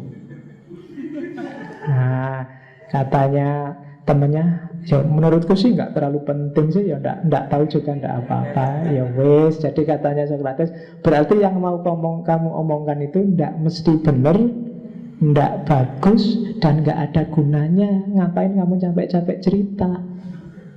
Buang-buang energi, buang-buang waktu. Jadi weak mind, pikiran yang lemah. Oke, ini bagi yang jomblo. Jadi katanya Socrates, my advice to you is get married. If you find a good wife, you will be happy. If not, you will become a philosopher. Jadi katanya Socrates, tak bilangin ya, nasihatku untukmu. Ini belakangan Socrates akhirnya juga nikah. Apapun yang terjadi, menikahlah, jangan jomblo. Kalau kamu ketemu istri yang bagus, alhamdulillah hidupmu akan bahagia. Kalau kamu ketemu istri yang jelek, kamu akan jadi filosof. Ya, tafsirkan sendiri ya. Pokoknya tenang lah. Untuk bujolek, untuk filosof, kamu bolak-balik kamu mesti mikir piye to yo, piye to. Nah, sering mikir kan kamu lama-lama jadi filosof. Jadi katanya Socrates itu, jadi jangan jomblo ya. Ini kan kayak hadisnya Nabi, kudu nikah. Barang siapa jadi anak muda harus nikah kalau sudah mampu. Jadi my advice to you is get married, menikahlah. Ini kalimat terakhir dari Apologia. Sepanjang masih bisa bernafas dan berpikir, diriku tidak akan pernah berhenti mengamalkan filsafat, mendesakkannya padamu, dan menjelaskan kebenaran bagi setiap orang yang kutemui. Jadi, entah membebaskanku atau tidak, kalian pasti tahu bahwa sikapku tidak akan berubah. Bahkan tidak juga seandainya aku harus menjalani 1000 kehidupan. Ya, itu kalimat dahsyatnya. Meskipun nanti ada lagi kalimat terakhir yang tidak seserius ini. Jadi ketika ditanya kalimat terakhirnya Socrates, apa ada pesan terakhir? Ya, setelah ini saya mati dan kalian masih hidup. Mana yang lebih baik? Hanya Tuhan yang tahu. Dan satu lagi, ada mulutnya Krito kan ada di situ. Jangan lupa Krito, aku masih punya utang ayam pada tetanggaku yang namanya siapa. Tolong nanti ayam ini dibayar ya. Nah, itu juga kalimat terakhirnya Socrates. Kelihatannya di sini juga tak sebut. Oke, itu almarhum Socrates. Ya kan sekarang sudah nggak ada, berarti kan almarhum. Untuk menghormati orang penting yang meninggal kita sebut almarhum, Allahumma firlah. Oke, jadi dan memang dia mengalami nasib yang luar biasa. Justru jadi besar dan monumental, diingat orang, dirujuk orang, antara lain karena dia dieksekusi. Dan mungkin skenarionya Tuhan memang begitu. Dengan dia dieksekusi, muridnya jadi membara, dan lahirlah generasi baru filsafat Yunani yang luar biasa, yang menginspirasi peradaban sampai hari ini. Jadi dia bapaknya filosof. Oke, saya kira itu ya Socrates. Kita ketemu martir besar pertama.